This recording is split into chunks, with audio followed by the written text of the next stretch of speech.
सर्दियों में अक्सर हमारे तुलसी का पौधा सूखने लगता है, अपनी पत्तियों को गिराने लगता है या फिर पत्तियों पर इस तरीके से काले कीड़े का अटैक होने लगता है, जिससे कि हमारा पौधा धीरे-धीरे मुरझाकर सूखने लगता है। आज के वीडियो में मैं आपको बताने वाली हूँ कि किस तरीके से आप अपने तुलसी के पौधे का सर्दियों में ख़्याल रखेंगे, कौन-सा खाद देंगे और क्या बेस्ट तरीका होगा तुलसी को स्वस्थ रखने का और हरा-भरा रखने का।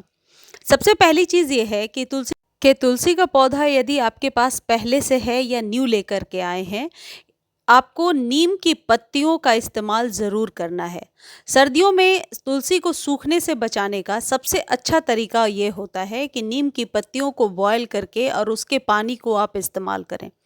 लास्ट वीडियो में मैंने आपको बताया था किस तरीके से नीम के पत्तों से आप मल्चिंग करेंगे जिससे कि आपके तुलसी का पौधा स्वस्थ रहेगा और आप रिजल्ट भी देख रहे हैं।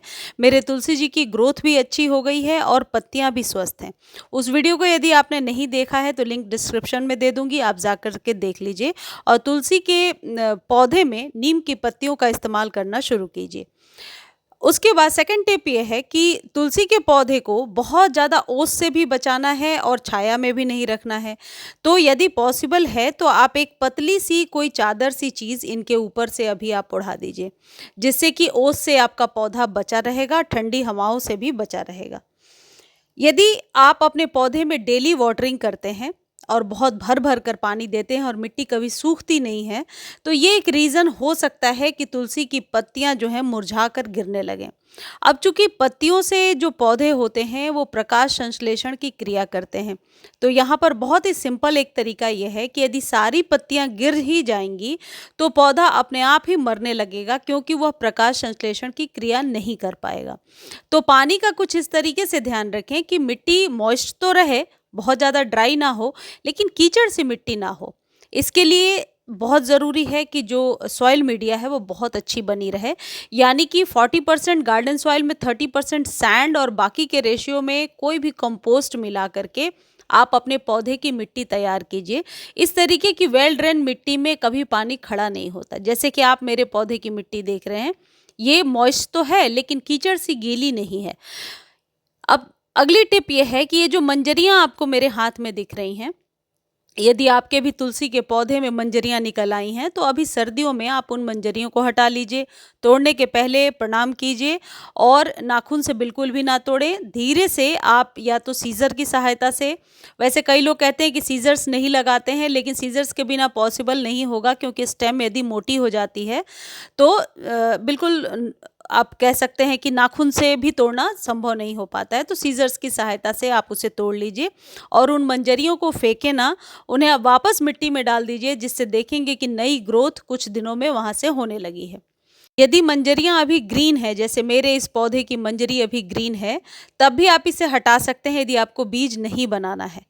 इसको हटाने से बहुत सारे फ़ायदे होंगे आपके तुलसी के पौधे को। उसके नीचे की जो पत्तियाँ हैं, जहाँ से आपने कट किया है, उनके नीचे की पत्तियाँ बड़ी और चमकदार निकल कर के आएँगी।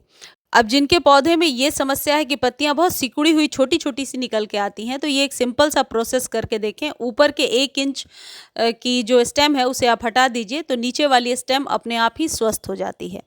यदि काले कीड़े का अटैक बहुत ज़्यादा हो रहा है और पौधे खराब हो रहे हैं, तो आप हल्दी 1 चम्मच पानी में मिलाकर अच्छे से स्प्रे कर दीजिए। इससे आप देखेंगे कि पौधे पर बहुत ही जल्दी काले कीड़े या फंगस का अटैक जो था वो ख़त्म हो गया है। देखिए, जहाँ से भी मैंने कट किया था पिछली बार, वहाँ से न्यू ब्रांच निकल कर के आई है। तो जिनके पौधे स्वस्थ तो हैं लेकिन बुशी नहीं है, तो बुशी बनाने का ये एक तरीका है कि ऊपर से आप कट कर दें, वहाँ से न्यू शूट जो है अपने आप निकल कर के आएगी। चलिए अब हम करते हैं खाद की बात। वैसे तो तुलसी पर मैं बहुत सारे वीडियोज़ आपको बता चुकी हूँ, बहुत सारे वीडियोज़ में बता चुकी हूँ कि किस तरीके के खाद का इस्तेमाल करना है, लेकिन स्पेशली सर्दियों में यदि विंटर केयर की बात करें, तो ये जो सरसों की खली आपको मेरे हाथ में दिख रहा है, ये एक बेस्ट फर्टिलाइज़र होता है आपके तुलसी जी के पौधे के लिए। ये जो सरसों की खली है, ये आसानी से आपको नर्सरी पर 40 से 45 रुपीज़ केजी मिल जाएगा, या फिर आप ऑनलाइन भी ले सकते हैं। हमेशा तो जो सरसों की खली है वो केक फॉर्म में लीजिए और मिक्सर में इसे ग्राइंड कर लीजिए। मतलब कि जब आप इसका पाउडर बना लेंगे तो क्वांटिटी का अंदाज रखना आपके लिए ईज़ी हो जाएगा। अदर यदि ये सब कुछ करने का टाइम नहीं है तो ये जो तरीका बता रही हूँ ये भी आप अपना सकते हैं। यदि 8 से 10 इंच के बीच का कंटेनर है तो आप एक मुट्ठी से थोड़ा-सा कम ये केक फॉर्म में लीजिए और ऊपर से बिछा दीजिए। इससे 2-3 फ़ायदे ये हो जाएँगे कि जब आप पानी डालेंगे ये धीरे-धीरे जो मिट्टी में है मिलता जाएगा और ऊपर से मल्चिंग भी हो जाएगी।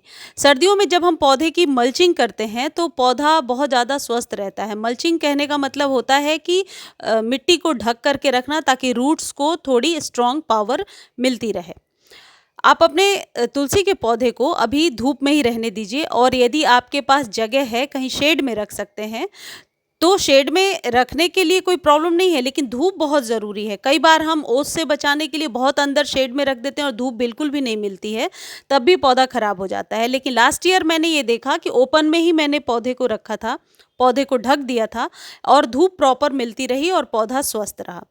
यदि पाउडर फॉर्म में आप सरसों की खली दे रहे हैं तो 10 इंच के कंटेनर में कम से कम 2 चम्मच आप दे दीजिए और इसे 20 से 25 दिनों बाद आप रिपीट कर लीजिए। या फिर इस तरीके से दे रहे हैं तो एक मुट्ठी ऊपर से बिछा दीजिए और फिर पानी डाल दीजिए, 1 महीने बाद ही इसे रिपीट कीजिए।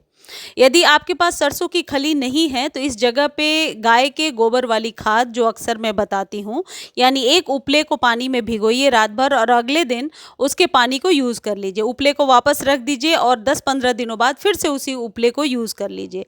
या फिर आपके पास काऊ डंग मैन्योर है ऑलरेडी, वो भी आप 2 चम्मच यूज़ कर सकते हैं। कहने का मतलब ये है कि सरसों की खली भी एनपीके से युक्त है और जो कंपोस्ट है वो भी नाइट्रोजन युक्त होता है, जो आपके पौधे को स्वस्थ बना करके रखता है।